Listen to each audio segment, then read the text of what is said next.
Buenos días, bienvenidos y bienvenidas todas. Soy Viera Girón Popova, miembro del equipo especialista de los Pipitos. Hoy es el Día Internacional contra la Violencia y Acoso Escolar. Hemos preparado este tema para que sea ampliamente abordado, para que nosotros, los padres de familia, podamos identificar y saber cuándo nuestros hijos e hijas están sufriendo acoso escolar y cómo podemos abordarlo. Por eso el día de hoy hemos invitado y me complace presentar a Carla Olivares, quien es psicóloga especialista en el área de abordaje de violencia y abuso. Carla, te damos la más cordial bienvenida a nuestra familia Pipito y nuestros agradecimientos por acompañarnos el día de hoy. Y para comenzar, me gustaría preguntarte, cuando hablamos de acoso escolar, ¿de qué estamos hablando y de qué nos estamos refiriendo? Muchas gracias por la invitación, Viera, y específicamente a los Pipitos. Es súper importante tener mucha claridad de que cuando hablamos de acoso escolar hablamos de una forma de violencia, es una expresión de violencia a la que le debemos de poner mucha atención, principalmente por todas las secuelas que genera en las niñas, niños y adolescentes que lo viven, aunque son víctimas del mismo. ¿Y por qué es catalogado el acoso escolar como violencia? El acoso escolar es una forma de violencia específicamente porque, como en todas las expresiones de violencia, media el abuso de poder y es intencionada, es perfectamente dirigida. La persona acosadora escoge a la víctima, ¿verdad? Elabora toda una estrategia para poder definir cuáles son los criterios de quién debería de ser la víctima hacia la que va a dirigir el acoso. Entonces, como es intencionada y media un uso abusivo del poder, por supuesto, la intención final que tiene es someter a la víctima, atraparla totalmente, que esta persona, el acosador, tenga un control absoluto sobre la víctima. Y por eso es que es tan dañina y a la que le debemos de poner mucha atención. Carla, ¿cuáles serían los principales indicadores que nosotros como padres de familia podemos observar en los niños, niñas y adolescentes en casa que están siendo o son víctimas de acoso escolar? Como hay varias formas de acoso, Piera, una de las más visibles, por decirlo así, es el físico, ¿verdad? Donde podemos ver las evidencias tangibles en el cuerpo. Podemos ver moretones, podemos ver mordiscos, podemos ver la ropa rota de las niñas o de los niños que están siendo víctimas, porque el acosador puede utilizar el jalar la ropa, el jalarle el cabello, el golpearlo y dejar evidencia física del acoso que está cometiendo, pero también la otra forma de acoso, que son la psicológica y la verbal, que no tienen evidencia tangible, son las de mayor preocupación, por decirlo así. Porque esas solo las vamos a saber una vez que nosotros preguntemos directamente al niño o a la niña si está siendo víctima de estas expresiones de violencia. ¿Y qué es lo que nosotros podemos ver? En principio, una de las cosas que es característico de un niño o niña que está viviendo acoso escolar es no querer ir al colegio, ¿verdad? Esto tiene que ser una alerta para las mamás y los papás. Si el niño antes gustaba de ir a su colegio, disfrutaba estar en ese ambiente escolar, le gustaba su dinámica escolar, pero de un día para otro empezó a decir no quiero ir y sumado a eso está presentando otras situaciones. Puede estar presentando también malestares físicos, ¿verdad? Porque no es solamente el decir no quiero ir al colegio porque tiene una situación bien concreta que le esté evitando ir, pero también puede presentar dolores en el estómago, dolores de cabeza, náuseas y vómitos producidas por todo el estrés que le genera el solo hecho de pensar que se va a exponer a la situación de acoso escolar en el colegio. Carla, ¿qué consideras vos cuáles pueden ser las principales causas que estos niños puedan sufrir de acoso escolar y los mismos niños que estén agrediendo? ¿En qué situaciones se da esto? O sea, por qué se puede dar esto?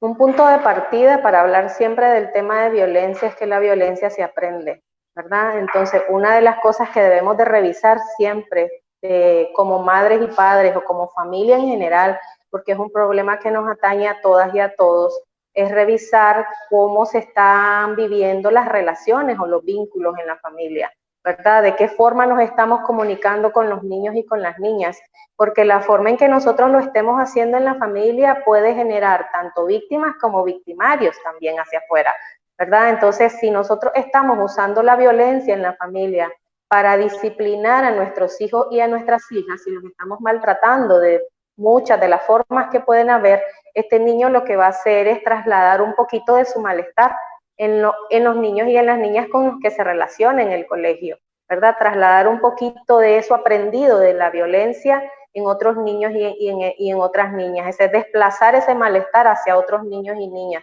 Y ahí es donde el ojo que debemos de poner. En principio, nunca minimizar el tema del acoso escolar. Yo creo que eso es importante que lo tengamos en cuenta. Si un niño o una niña está en una situación de acoso escolar, hay que ponerle mucha atención, porque además de que genera esos malestares físicos que yo te estaba mencionando, ¿verdad? Y las evidencias físicas que podemos ver, puede tener consecuencias muy serias en la salud mental del niño y de la niña, como por ejemplo puede generar un trastorno ansioso depresivo, puede generar una depresión a largo plazo, a mediano y a largo plazo, ¿verdad? Si no le ponemos atención, si el sistema educativo no pone todos los límites necesarios para que el acoso escolar pueda ser algo que no es aceptado, ¿verdad? Pero que hayan límites claros y que los niños y las niñas sepan que no hay tolerancia para ninguna forma de violencia en el ambiente educativo, definitivamente que ese es uno de los factores de riesgo principales para que se desarrollen tanto los acosadores como las víctimas, ¿verdad? Entonces puede generar, además de la ansiedad y la depresión, ideación o tentativas de suicidio, ¿verdad? Ya sabemos en muchos países donde pueden haber estadísticas más concretas en que niños y niñas o adolescentes han decidido quitarse la vida producto de un acoso escolar.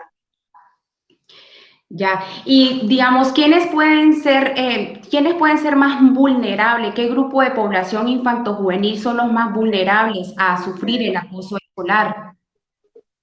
Todos aquellos niños que están viviendo violencias en su familia pueden ser víctimas primarias de acosadores escolares, ¿verdad? Los niños y las niñas que no se les pone atención en sus casas, que no tienen referentes de seguridad y protección, que no tienen con quién platicar en la familia, que nadie se preocupa por preguntarles cómo les va, ¿verdad? En el colegio, qué está pasando, que no se interesan por esos cambios de ánimo que los niños y las niñas pueden presentar, o ese rechazo de ir al colegio, no hay atención para eso. Se empieza a asumir que el niño y la niña es una mala crianza la que tiene nada más y que solamente por pereza que no quiere ir al colegio, y esto es una alerta que hay que tener en la familia, ¿verdad? Si el niño no quiere ir al colegio, una de las obligaciones como adultos y adultas protectores que tenemos es indagar sobre lo que está sucediendo en el ámbito escolar para que el niño y la niña tenga rechazo hacia ese espacio, porque a los niños y a las niñas en general les gusta ir al colegio, les gusta irse a encontrar con sus amigos y sus amigas. El área, lo que más les gusta del colegio es el recreo, eso no nos lo podemos engañar, no es que se mueren por ir a recibir clases o porque se mueren por ir a ver a sus profesores y profesoras, es porque se van a encontrar con sus pares, con sus otros amigos y amigas. Pero además de que son los niños y las niñas que están presentando, que están viviendo violencia, también son aquellos niños que pueden presentar limitaciones serias, ¿verdad? Físicas, cognitivas, intelectuales, por ejemplo. Son todos esos niños que pueden estar presentando esas limitaciones o deficiencias que también, como no tenemos una cultura, ¿verdad? De integración, una cultura de respeto, una cultura de aceptar al otro, ¿verdad? O de empatía con el otro y con la otra y sus diferencias, definitivamente esos se vuelven también factores de riesgo en la convivencia entre pares. Así es. Cuando nos hablabas de todo esto, sabemos que el acoso escolar implica una gran secuencia emocional. Entonces, me gustaría preguntarte, ¿qué pasa cuando nosotros, los padres de familia, no acudimos a tiempo a los especialistas?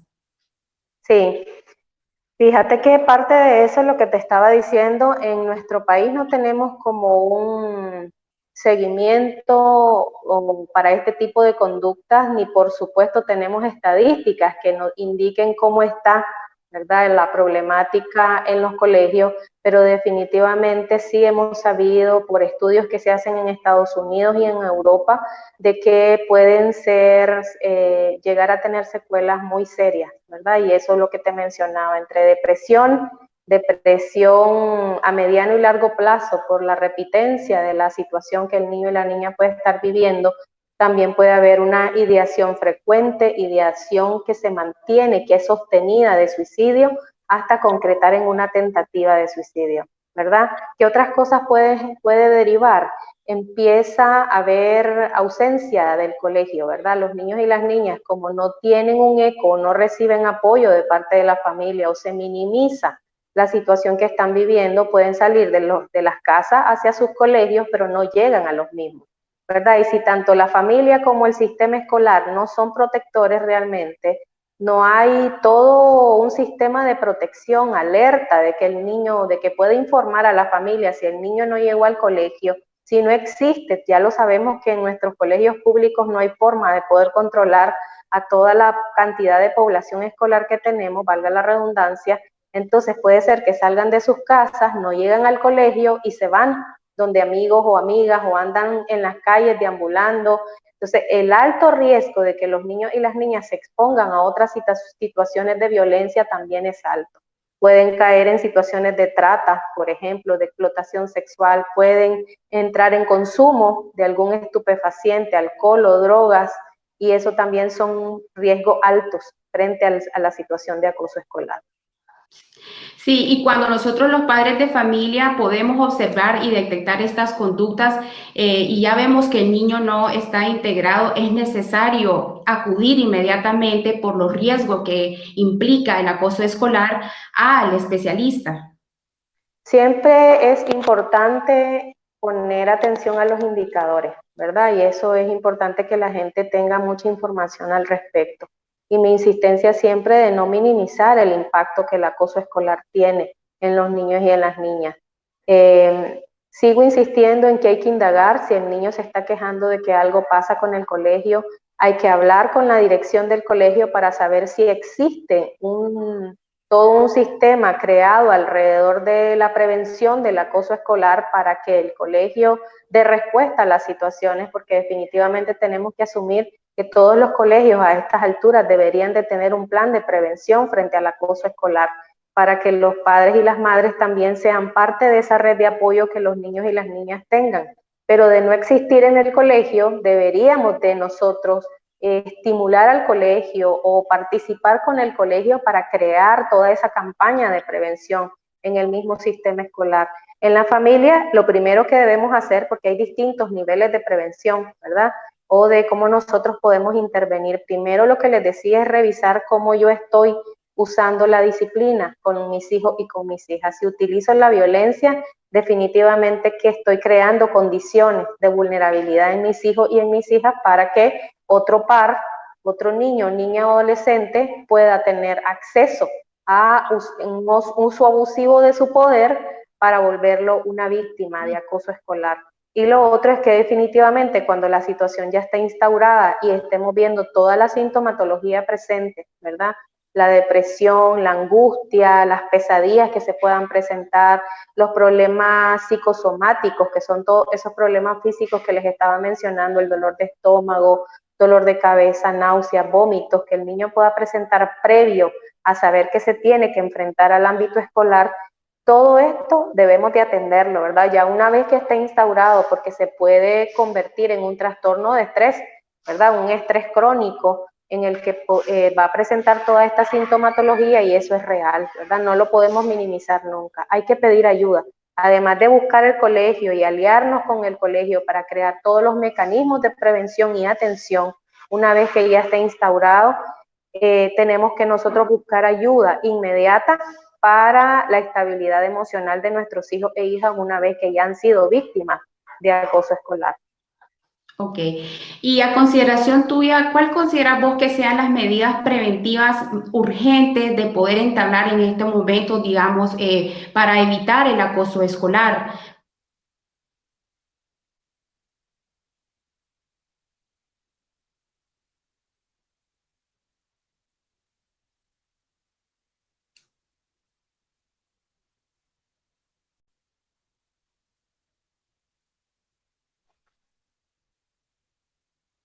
Hola.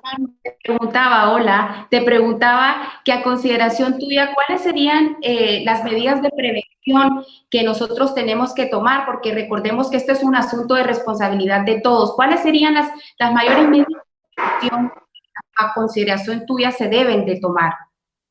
Sí, definitivamente que esa pregunta es clave. Y en principio, además de ser conscientes y de poder revisar cuáles son las estrategias que como familia nosotros utilizamos para disciplinar al niño y a la niña, revisar cómo es mi forma de comunicación con él y con ella, si realmente hay establecida todo un ambiente de confianza en la familia para que el niño y la niña pueda contarme lo que le está pasando en el colegio.